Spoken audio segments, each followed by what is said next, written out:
YouTube family राणीताई फळे व्हिडिओजमध्ये स्वागत आहे।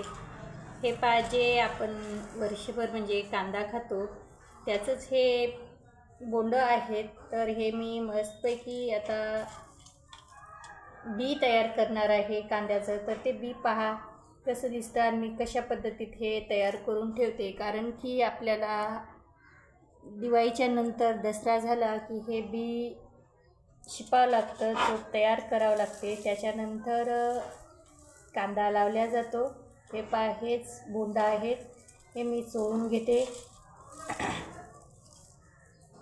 कारण की कांद्याचं बी हे घरीच तयार केलेलं आहे।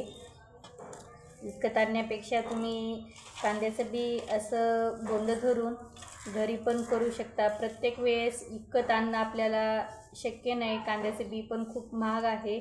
समजा तुमचं कांद्याचं बी जर तुम्ही 1 वर्ष विकत आणला तर 2 किंवा 3 वर्ष घरचं बी यूज करू शकता, वापरू शकता।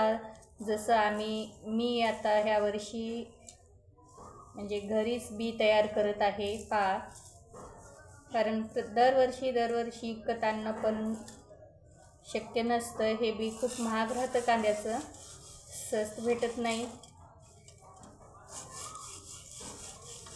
तर त्याच्यासाठी तुम्ही 1 वर्ष जर आणलं कांद्याचं बी विकत, हे हे असे बोंड आहेत आणि असे चोळून घ्यायचे। चोळून घेतलं की हे सर्व खाली पडले, कारण की वाळलेलं आहे। वाळलेलं असल्यानं 1 वर्ष आणलं तर 2-3 वर्ष घरी कांद्याचं बी आपण वापरू शकतो। तेच काही हरकत नाही, खूप छान कांदा येतो।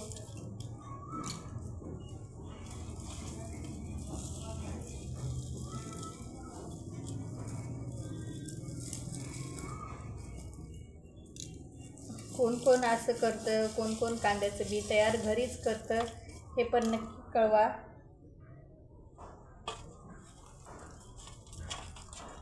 आमच्यासारखं हे आम्ही पण असंच कांद्याचं बी घरी तयार करून घेतो।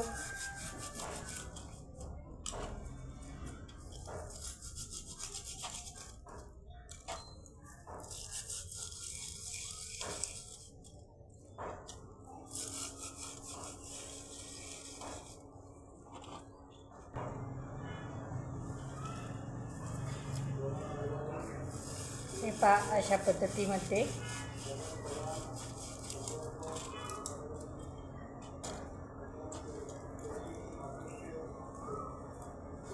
हे पोंग्याचा कांदा खराब होतो, किंवा समजा चांगला जर असेल तर तुम्ही चिरून वाळूसुद्धा घालू शकता।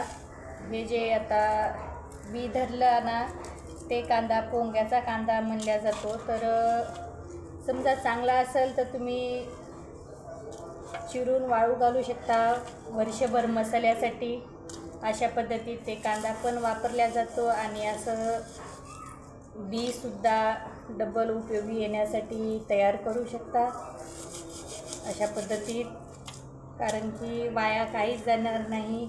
आणि घरच्याच घरी तुम्ही कांद्याचं बी एकदा आणलं तर सहज 2-3 वर्ष यूज करू शकता अशा पद्धतीत बोंडे तयार करून।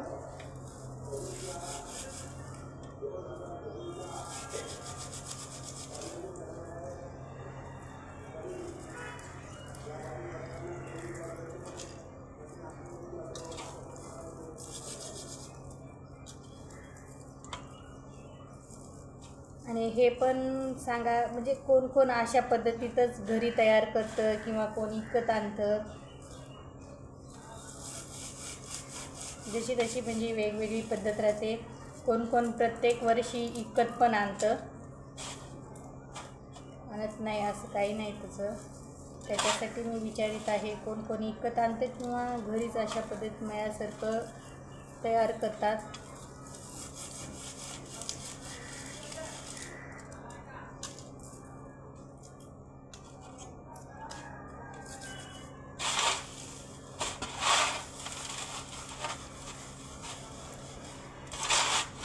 हे सर्व हे बोंडे चोळून घेतलेले आहेत। आता असं बी हातावर धरून चोळून घ्यायचं आहे, जसं मी घेत आहे तशा पद्धतीत बारीक एकदम करायचं।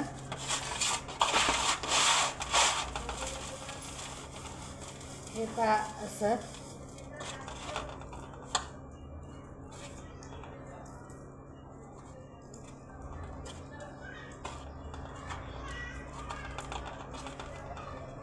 कारण की एवढ्या बियामध्ये वर्षभर खायला कांदा घरी तयार होतो. आणि समजा तुम्ही जरी म्हणजे तो करतो कांद्याचा पात म्हणलं, कांद्याची पात, तरी पण ते चालते.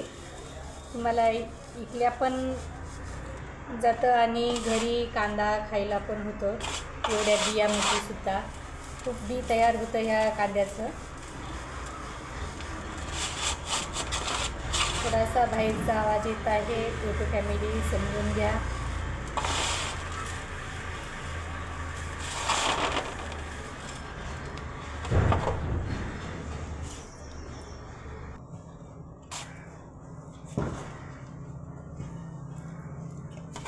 हे हे चाळणी घेतलेली आहे. या तुपामधलं बी याच्यात ओतून घेऊन हे चाळून घेते मी.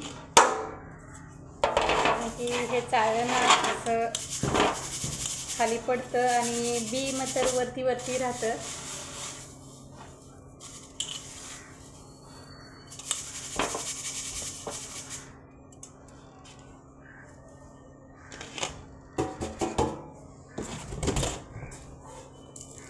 तुम्हाला बी सुद्धा दाखवते आणि हे खाली जे पडलेलं आहे ते पण.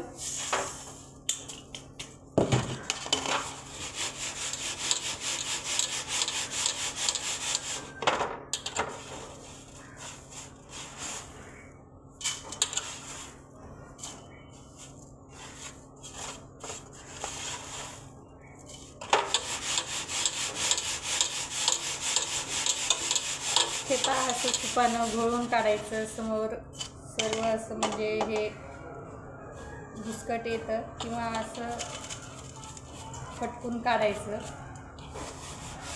आणि नाही आलादी बी राहतं. किंवा समजा तुम्ही असं तयार पण करू शकता. यूट्यूब फॅमिली किती छानपैकी हे काळभूर बी तयार झालेलं आहे आपलं कांद्याचं. तर शेतामध्ये आपण छानपैकी हे कांद्याचं बी शिकून घरचे घरी हे अशा पद्धतीत मी कांद्याचं बी तयार केलेलं आहे. कुणाला आजचा आपला व्हिडिओ आवडला, कुणाला नाही, नक्कीच कमेंट बॉक्समध्ये सांगा. आणि हे खूप छानपैकी आजचा व्हिडिओ आहे. कंटिन्यू म्हणजे पूर्ण पाहिला तरच तुम्हाला समजत. आणि व्हिडिओ आवडल्यास व्हिडिओला जास्तीत जास्त शेअर करा, लाईक करा. चॅनलला नवीन असाल तर आपल्याला सबस्क्राईब करून घ्या. असेच तुम्हाला नवनवीन व्हिडिओ आपले पाहायला भेटतील. चला तर मग बाय, भेटूत अशाच नवीन एखाद्या व्हिडिओजमध्ये.